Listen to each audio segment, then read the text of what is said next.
member of the Chartered Institute for Archaeologists. I worked with Pete Herring on a historic landscape characterization of County Clare in the very early days of historic landscape characterization, and then did some work in Lancashire. I was on the advisory group for the Principles of Cultural Heritage Impact Assessment, and I'm supporting the ongoing review of landscape character assessment guidance by Natural England. I'm also a co-director with Stephen Carter of the Setting of Heritage Assets course at Oxford University Centre of Continuing Education. Yeah, and like Abby, working with a wide range of specialists to deliver better social and environmental outcomes, meeting the challenges of climate change and nature recovery, but in ways that respect and reflect our cultural heritage and precious landscape resources. And absolutely delighted to be here today talking about a subject that is so dear to our hearts. Should we move on to the start of, here we go. So we could start with the European Landscape Convention definition of landscape. We're all aware of that. I just thought it would be quite fun to have a look at the etymology of the word to start with, because I think it's actually quite revealing and quite important. It's a term that entered the English language sometime after the 5th century, apparently, and it refers to a system of human-made spaces on the land, and it's made up of two parts. Land, from a Germanic origin, means a sense of something to which people belong, such as a place or territory, and then the suffix scape is equivalent to the English ship or skip, and its Old English roots, skepen or skippen, mean to shape. So reflecting on that, I think it emphasizes that landscape is about people, people's attachment to place, and people's interaction in shaping the environment around them. And that's fundamentally what we all do to a greater or lesser degree. So moving on, the Landscape SIG. The new government has plans to accelerate infrastructure delivery and build 1.5 million new homes in the next few years.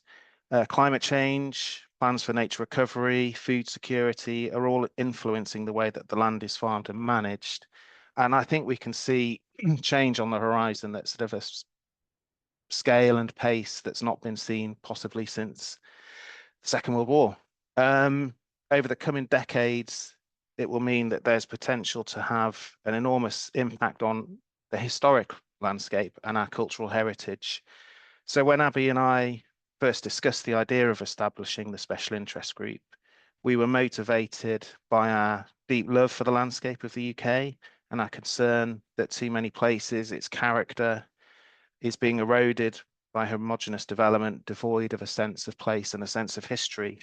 So over the past few months, we've been working hard with the rest of the committee and CIFA to establish the SIG and the membership to come up with our aims and objectives, which we'll just come on to. Just wanted also to reflect that we think it's important to initiate the SIG and engage with the membership and the wider professional community at this time, because the decisions we make and the actions we take as professionals are part of and not outside the flow of history. So planning and design are at their strongest when they're informed by archaeological knowledge and theory, as well as other considerations. Heritage professionals can have a huge impact on positive planning and design processes that go beyond advice around avoiding harm and mitigating adverse effects to heritage assets, and by informing placemaking and raising the quality of all forms of development and change. And through their training and experience, archaeologists and heritage professionals are uniquely placed to understand the evolving nature of the landscape, its past, its value, and its capacity to change for the future. And it is through their understanding that historic assets and places can be appreciated in this broader spatial context, and the elements and features that contribute to distinctiveness and place and a sense of history can be retained, protected, and managed for the future generations. Lots of academic studies have focused on landscape, its artistic references, etc. But for me, I keep referring back to W.G. Hoskins, the making of the English landscape. That's at a time when we really looked afresh at the landscapes around us and process of change and evolution. And since Hoskins, there's been a multitude of methodologies and techniques that have emerged to better understand the landscape and respond positively to change. We hope through the SIG that greater knowledge, collaboration, and a greater understanding of the historic environment and landscapes will unlock the creative potential of environmental professionals to respond more effectively to distinctiveness and character of place, and to see opportunities to engage in design and planning processes and inform decisions and drive sustainable development that's respectful and protects our precious and finite cultural heritage. We're hopeful that the SIG will foster links with other environmental professionals whose work requires them to engage and understand the historic environment. And we're really encouraged, A, by the number of people here today, but also the interest that's been shown in the months leading up to this. And I think that really reflects that in some way, pretty much all of the heritage professionals that engage professionally interact in some way with the landscape. And I think that multitude of perspectives is going to be incredibly valuable as we take this special interest group forward. So in brief, we'll just reflect on the aims of the SIG. We want to engage in the process of change at all scales, from sites and assets to the landscape scale. As I said, we want to collaborate with other environmental professionals and land managers to deliver holistic benefits through the landscape. We want to understand cross-cutting terminology and issues from both the natural and historic environment sectors. If we move on to the objectives, we want to ensure that the SIG is effective in acting as a focus for members and external interested parties. We want to support best practice and hopefully with you develop archaeological and landscape guidance, including with our colleagues, for example, in the Landscape Institute and other bodies. Establish a forum for sharing experience and sharing knowledge. Provide a place to develop skills and engage with other environmental professionals, and provide training both within and outside the heritage profession. Break down those silos and share experience and deliver advice on the benefits to the historic landscape. So quite bold aims and objectives, but I think collectively with the membership who've clearly shown a great interest in this Special Landscape Institute special interest group, we're going to be well placed to make a real difference to the profession, and also share your understanding and experience with other professionals to get better outcomes. And at that, I will pass on to the next part. I think that's me. Thank you, Ian.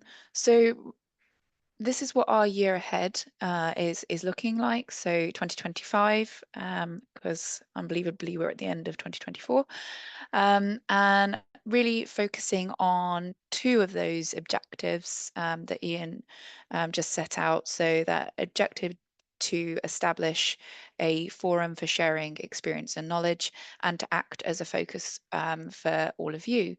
We are quite young in our development, and these are our two initial focuses, but we will be expanding, and today we will be asking you for your input of where you want us to go, what you want. But for now, this is our program. So we will be having tea break lectures every other month through 2025. So same format as today. Professor Sam Turner is kicking us off as our chair in January, talking about OSL dating. We've got a empty spot there for the second slot, so watch this space. Then in March, we're moving over to archaeology and peatland restoration with Kat from Natural England. and then over to our secretary Mika and a case study of some of her research on landscape in Aberdeenshire. Next slide, please, Janine. We then head over to CIFA's annual conference. So that will be an in-person session where we have our AGM. So please do come along to that. If you've got anything that you want to share about the direction of the group, anything you want to add, anything you want to see. And there will also be well, we hope there will be a conference session. So we have applied for a session with the title Archaeologists and the Making of the Future Landscape.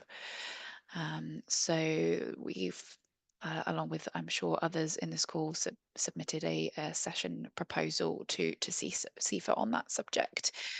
As part of the AGM, we will be asking you, we will be surveying you what you want to hear.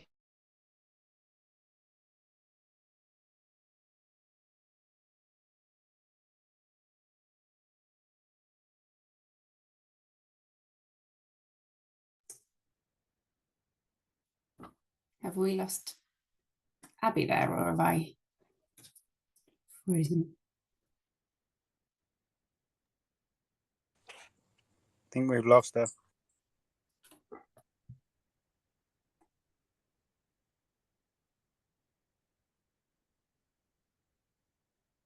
Ian, are you on mute, I think? Were you trying to speak? I was just confirming, yes, we've lost her. We've lost her. Should we crack on? I think we've only got one more slide, probably the most important slide of the lot, actually. If Fabi rejoins, she can take over. But I've rejoined Ian. Oh, excellent. Well done. Good timing, huh? Sorry about that. Yes, Janine, I was just saying if we could just flip on to the next slide, please. Seem to have lost the slides. There you go. Okay. So yes, how to get involved, as I say, opportunity to let us know at the AGM, but also today. Are any of you dying to speak as part of the SIG? Is there anyone you'd like us to contact that you'd like to hear from, or topics that you'd like to hear about? Any training that you'd like for us to investigate for you? We also have a social media presence. So we are on Facebook, Instagram, and on X, formerly known as Twitter. You could also join the SIG. You can join as a CIFA member for free, or indeed, if you are not a CIFA member, you can pay, I believe, Cara, correct me if I'm wrong, it's a £10 yearly membership to join a SIG. That's correct. Thank you. And we also have a spot on the committee. So we have one space where we're looking for a volunteer to join us on the committee to help us really shape the group moving forward. So if there is anybody interested in that, either pop that into the chat, or indeed contact any of us directly, or CIFA. I'm sure Cara can field those emails for us. So please do get involved. We've been very fortunate that we've had quite a lot of support to get us going, but we are here for the benefit of all. So it's not about us saying what we think you need. It's what you saying to us what you need and what you want to see. And that's all I think we wanted to cover in part one. We've taken the decision to have Q&A at the end, so please do use the chat. If you've got any questions from part one, pop them in now and we'll come back to them. But we wanted to give Janine ample time to go through this fascinating case study. So over to you, Janine. Thanks, Abby. Hi, everybody. So, yeah, my name is Janine. I also sit on the committee for the Landscape SIG. I work for the National Trust part-time as a regional archaeological advisor, mostly covering sites in the Midlands, but I also work for myself as a heritage consultant for Fern Heritage, but I'm going to mostly be speaking today with my National Trust hat on, talking about some of my recent experiences incorporating heritage in nature recovery and landscape scale change at the National Trust. But there are lots of crossovers, and it's a lot that I've been doing within my consultancy work as well. So I'm sure most people know the National Trust, Europe's largest conservation charity, a really, really big landowner. And inevitably, I've put the figures up there, 250,000 hectares of land that we look after. And with that amount of land comes a lot of historic landscapes and a lot of archaeological features. And I think we do have some really sort of obvious and iconic sites such as Sutton Hoo and Stonehenge, but we also have, I think at the last count, 88,000 archaeological features and monuments recorded on our internal database. And that does represent, you know, a lot of historic landscape survey across all of those 250,000 hectares of land, but inevitably there's probably a lot out there that is still not surveyed and mapped. And in recent years, like a lot of other places, the National Trust have set some really ambitious nature and climate targets. And I've just noted just the main key ones here. Plant 20 million trees before 2030, ambitions around restoring peatland and wetland habitat and creating new priority habitat. And the implications of that on my job was quite huge, really. Suddenly, the rate and scale and the nature of change that is being proposed is really, really quite different. We're trying to work quickly. We're trying to respond to a climate crisis. We're also looking suddenly at huge landscapes. It takes a lot of land to plant 20 million trees on. And we are looking right across huge landscapes. So we're sort of, as archaeologists, suddenly having to keep up. These aren't developer-led projects. These are quite different. These nature recovery projects are quite different. They require a different type of assessment and methodology. And really, as archaeologists, we were sort of rushing then to develop appropriate methodologies to try and ensure that within these nature recovery projects, we really were protecting the archaeology, as is the National Trust's, you know, within the National Trust remit. Let's protect that heritage within these big landscapes. And a big question for us is, yes, how do we assess and ensure this protection, but how do we ensure that our nature colleagues, our project manager colleagues are also taking a properly fully rounded view of the landscape and the development of the landscape through time that isn't just about nature, and ensuring that that heritage gets recognised within it. So that's been a lot what we've been thinking out over the last couple of years. It feels a bit like when these conversations first started happening, say 5 years ago, we were a bit out there in uncharted territory, really.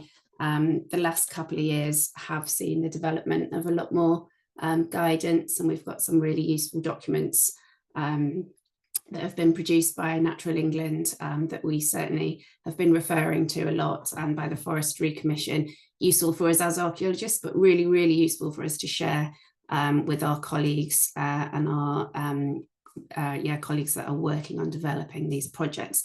There's also a couple of other things that have been done more recently that have been really, really useful as well, such as the Oxford Archaeology report that was looking at the impact of trees on archaeology. So, like I say, I'm just going to very quickly talk about a couple of different projects that I've been working on in my area, really, through the National Trust. I do have other archaeological colleagues in lots of different areas of the UK who are also working on really similar projects, possibly developing slightly different methodologies. And I know that there is the central National Historic Environment team at the Trust, and Hannah Fluck has also been commissioning lots of interesting pieces of research and trialing lots of different methodologies. So this is just a little snapshot really of some of the things I've been working on. The first one I was just going to mention was this opportunity mapping. And again, going back to what I was saying earlier, it's really about thinking how we talk about heritage in these type of landscape recovery projects, and not just having sort of archaeology and heritage that come in on second thoughts, something that's a blocker, the constraints, which are the bits of the area of land that I've got to reuse. Sorry, my slides keep flicking quicker than I'm speaking. Probably need to hurry up a bit. And this one was just an example of a heathland restoration project that I was working on. I tried to produce some opportunity maps before the proposals were developed, and I did that using historic landscape characterization data.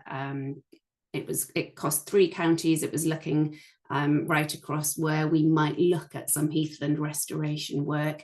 And that historic landscape characterization data proved really useful. It was a little bit tricky because it was across 3 different counties, but I was able to just create that data set and then pass that on to the project team, who are now integrating that with their other data sets to see if they can come up with some good target areas for heathland restoration.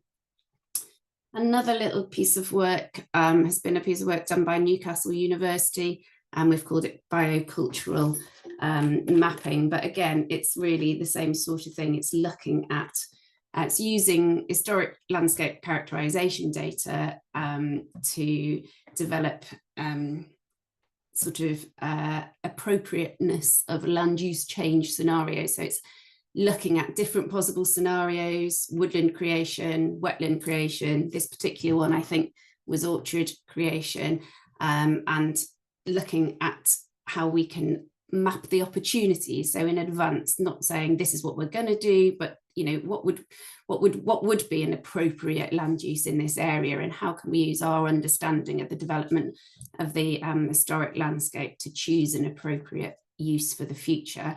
And this slide just shows the developing methodology, looking at historic landscape characterization data on its own and with the HER data as well. And this next one really is something that I've been working on that's very much building on that piece of work that was carried out by Newcastle University. And we've been working these up for landscape recovery schemes. I've been doing it as part of my consultancy as well for the DEFRA funded huge landscape recovery schemes that are out there, trying to work up a sort of methodology for the impact assessments, and again to use that to twist it on its head a little bit and start talking about opportunity and impact assessments. So we are really hoping to use our understanding of the development of the landscape through time to feed into proposals for the future. Can we use our understanding of historic land use to determine the best possible future use of that land, and to develop a really resilient landscape for the future? And again, this one just shows where we've been doing some mapping, working on, I'll speak quicker to my slides, working on looking at things that future land use proposals. So you can see we're looking at lowland fen, floodplain meadow, the types of things that our project teams are looking to use those pieces of land for, and presenting this opportunity map before we present the impact and the constraints map, which comes second. So just really trying to get that heritage into the projects at the earliest possible stage, which then can feed into a more standard impact assessment at a later date, and the significance mapping. This is another little project, whistling through them, that I've been working on. This one was with the University of Nottingham and the Institute for Place Name Studies. And this was a really nice little project, which was looking at how we might use heritage to open up conversations, particularly with farmers, about proposed land use change and nature recovery on their farms. So we were looking at historic field names in this instance, using these lovely Foxhall maps, which have the historic field names written in the field parcel. We went out and recorded with the farmers. We looked at the historic field names, but we also looked at what the farmers currently call their fields as well. So we were really engaging directly with the people that were were actively managing the land and trying to understand what we might learn from them about how the land has been managed in the past and how it might best be managed in the future. And it was really successful. We had a lot of engagement with the farmers, and they found it really interesting, and they were really interested, and it really did make them open up in terms of understanding the heritage of their landscapes and really thinking about what the best possible future use of their land might be. So that's another really interesting little project that we're actually rolling out further across with some of our tenants in Shropshire and Staffordshire at the moment with the National Trust. And then I was just going to spend a little bit of time talking about one particular case study that I've been working on recently at the Attingham estate, which is a property in Shropshire. It's a really large estate. I think it's 1,400 hectares. It's got a parkland, sort of central visitor attraction, but it is also largely tenanted farmland, farmed quite reasonably intensively for wheat and potatoes at the moment. But it is, we've always understood it to be a site of great archaeological significance, lots of potential and interesting potential for archaeology. And with this particular project, lots of potential for buried archaeological remains. So some of the things we work on, we're looking more at landscape character, looking at previous land use. We were quite concerned in this instance that there was a lot of potential for undetected archaeological remains.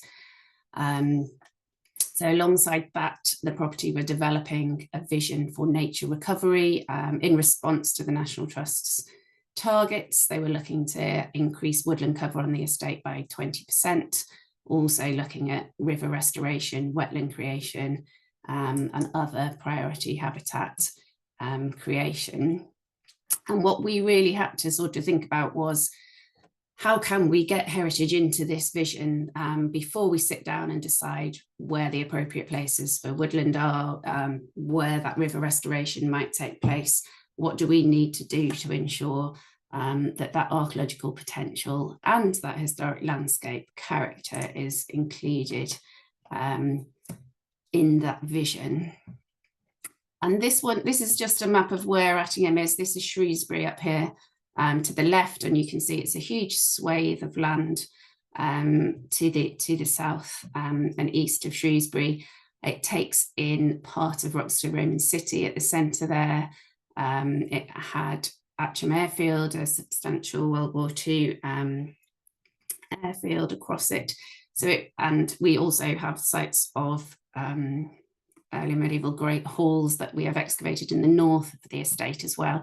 So we really knew that it was a property with great archaeological significance. We already had 558 features recorded across the site, and we really felt like we were concerned that the impacts of woodland creation and the impacts of wetland restoration, that kind of thing, could have a damaging impact on those archaeological remains. So what we actually decided to do, and we were lucky, we had some funding from the Central National Trust Trees and Woodlands teams to carry out a bit of a pilot study. And we decided to carry out a geophysical survey of, I think it was over 1,000 hectares of the estate. In the end, it was something like 1,050 hectares. It was a huge piece of work. It was a big undertaking, the 7th largest geophysical project that Magnitude had carried out, the largest that the National Trust had ever carried out. And really the idea behind this was just to clarify our understanding of what the archaeological potential of the site was, and to help us decide where change was appropriate across the site. This is what the results look like, a huge data set with lots and lots to sort of pore over and think about. We identified 61 new archaeological sites and improved our understanding of at least 90 existing sites, just showing that despite the fact that the site was well surveyed, we'd done LiDAR analysis, we'd had crop mark analysis and transcription across the site, we still had obviously missed those 61 sites that hadn't been picked up on already. I'm not really focusing on the archaeology here, but just as a little taster of the types of things we found, a whole series of Iron Age Romano-British enclosures, little small farmsteads, we assume, quite common to Shropshire, these little rectilinear enclosures. As we predicted, we had a lot of Roman activity. Obviously, the part of Roman Wroxeter was within the site. We did identify at least 2 Roman villas that we think had been previously unidentified. The possible roadside cemetery leading out of Wroxeter, as well as a whole network of landscape features, Roman roads, and extramural settlement just outside the Roman city. So a real kind of wealth of archaeology was revealed, a lot of which we did already suspect and know about, but lots of which was also new. We also sort of refined our understanding of the development of the Atcham airfield, which was a real sort of late component of the later landscape, really, and we refined our knowledge of that. And this slide just shows something that I had worked up before we carried out the piece of work. We were thinking about how we can understand where is appropriate for nature recovery, for woodland creation, and I did a sort of broad brush assessment based on existing knowledge of the archaeological potential, and you can see that at least 350 hectares were coming out as areas that I would have designated as having high archaeological potential, with very little of it sort of, well, a third of the land being appropriate for use. That is really flicking me through here, but so that was before we carried out the survey, and with this sort of medium potential being areas where we suspected there might be archaeology, but we might not have had as much information about it. And then following the survey, we were really able to develop a much tighter map, basically. We realised, we were able to draw these sort of red areas quite tightly, using the Forestry Commission guidelines around areas of known sites. You can see the ridge of potential sites that lead out west from Wroxeter, and the red mostly centred around Wroxeter Roman City. We also added a new category in this one, which is the purple colour, which we were calling heritage-led design, where areas, this particularly mostly focuses on the airfield, where we felt like it might be appropriate for woodland creation, but perhaps we really need to be using the heritage as a driver for the design. So perhaps that woodland creation could be designed around the heritage, and so leading with the heritage. So you can see that we were able to sort of reduce the areas of absolute constraint down to 15%, which certainly made those who have a remit to get as many trees in the ground as possible a bit happier. And what the most important part of the process was that we had this data set that we could feed into all of these multi-disciplinary vision meetings that we're undergoing. So this is the map that came out of a whole series of sessions where I took the archaeological data, and the ecologists and things were feeding into that. Obviously, it's not just the archaeology that gets considered in these things, but really to go in with that really solid, quite robust bit of background data made my case a lot stronger to feed into those conversations. But what we also were able to do is use the information that we had to come up with the best possible use of each bit of land for the archaeology. So some of the areas where we had found new sites may have been under the plough, and we might have suggested that species-rich grassland, for example, might be a better use of that bit of land than woodland or arable potentially. And then I realise I'm sort of running out of time a little bit, but I think, you know, that was a costly survey, and it took a lot of time, and not all landscapes can carry out that kind of survey. It isn't developer-led archaeology. Somebody has to bear those costs, and within an organisation like the National Trust, that's obviously quite expensive, but the benefits that came from that were actually vast. I mean, that I was really able to eliminate archaeological risk within that initial vision creation. We were able to shift things around. Is this the best bit? Is that the best bit? And move things around and come up with the best possible creation, the best possible vision for nature recovery within that site. So there's a whole raft of benefits that came out of that.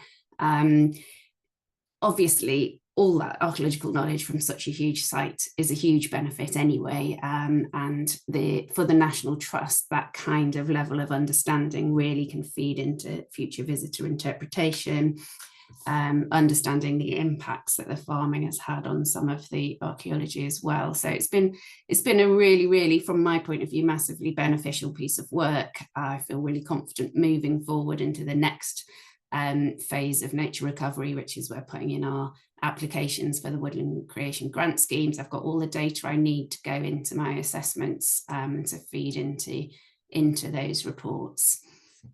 So that was me really just looking at all those different sort of a couple of different experiences really that I've had in projects that I've been working on.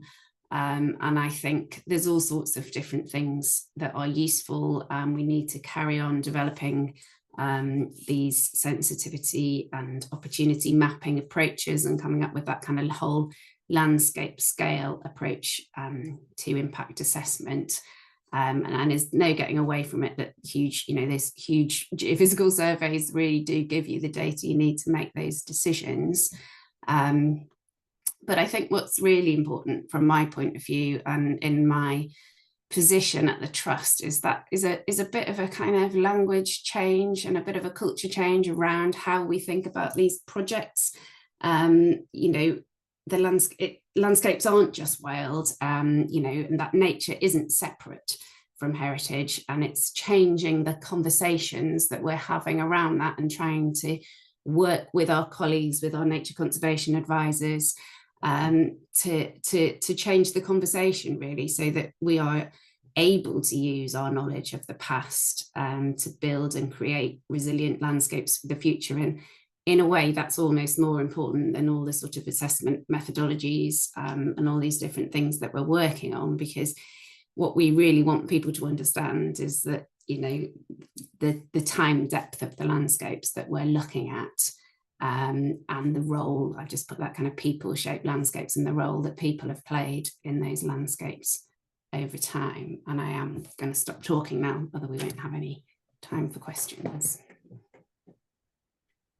I don't know, shall I hand back over to you, Ian, for questions? Yeah,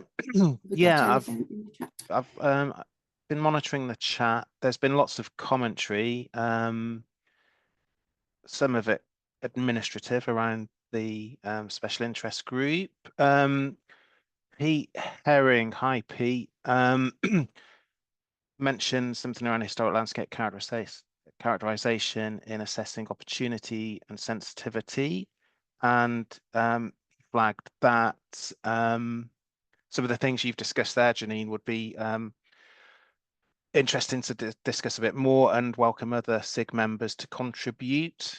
So Pete's kindly put his email address in the chat. I saw there, and No other direct questions, I don't think. Kate Geary, the Historic Environment Forum, it's been a working group looking at green skills. So I think that's another comment for us to think about. Cara, who's the sector skills manager, sits on that group, and it would be great to link with the special interest group. Just going to scroll down. I don't think I've missed any questions. There's a comment from Thomas, not sure if geophysics alone should be relied on without other approaches to put its results in context. Ian, I think that's in response to a question that I sort of hid away from you probably. It's I think Janine, you hit the nail on the head when you said, you know, the work that you're talking about, it's not developer funded. And we're so comfortable working in that space and understanding what we can and cannot ask for, and the polluter pays principles, and working outside of that framework, where's you can't ask for as much, because if someone just says, well, fine, I'm not going to pay for that, there's no incentive to make a landowner, a land manager to do that necessarily in all situations. And I can see an increased reliance on geophysical survey, not just because of that, but also because of the large scale of a lot of these areas as well. And it is that sort of, yeah, is slight nervousness about that over reliance on geophysical survey. Geophysics can be excellent, very effective. I've had my own background in geophysical survey, but it's got its limitations. And I think Thomas is just replying to that, and probably where I said as well, that it needs to be combined with other approaches. And it sounds like the National Trust obviously is doing that, combining it with characterization data, looking at other opportunities. But that's certainly not the case with a lot of other people, and a lot of other applicants that come through with woodland creation and private landowners. That's not the case. They'll do a geophysical survey and then that's it. They think tick, done. Abby, I think it's also a reliance on magnetometry as a geophysical prospection tool, rather than looking at resistivity, GPR, which obviously are more expensive, but give you wildly different results than just magnetometry. That's a really good But point. it's cheap Yeah. and quick magnetometry, so hence why it's the go-to. Excellent. I thought it might be helpful just to pick up a really important point that Janine made around a broader issue around the changing conversation that we're having as heritage and landscape professionals. I think we're at a time of significant change, not just in what's happening in the landscape, but also how we as professionals are operating and thinking and interacting with each other. And the emphasis that's been given recently to biodiversity net gain has been really important for us to address the nature recovery catastrophe. But I also think there's a shift in mindset increasingly observable around achieving an environmental net gain that builds on a biodiversity net gain to deliver a range of other ecosystem goods and services. And I think that's a conversation where heritage professionals, archaeologists, have a really significant role in drawing out benefits that deliver for nature, but also deliver for the historic landscape and our cultural heritage as well, because they're all part of that ecosystem goods and services thing. So I thought I'd just mention that because I think I agree, Janine, that this conversation is rapidly evolving, and I think it's possibly something we could explore further through the landscape special interest group if people are interested in the wider environmental net gain agenda in due course.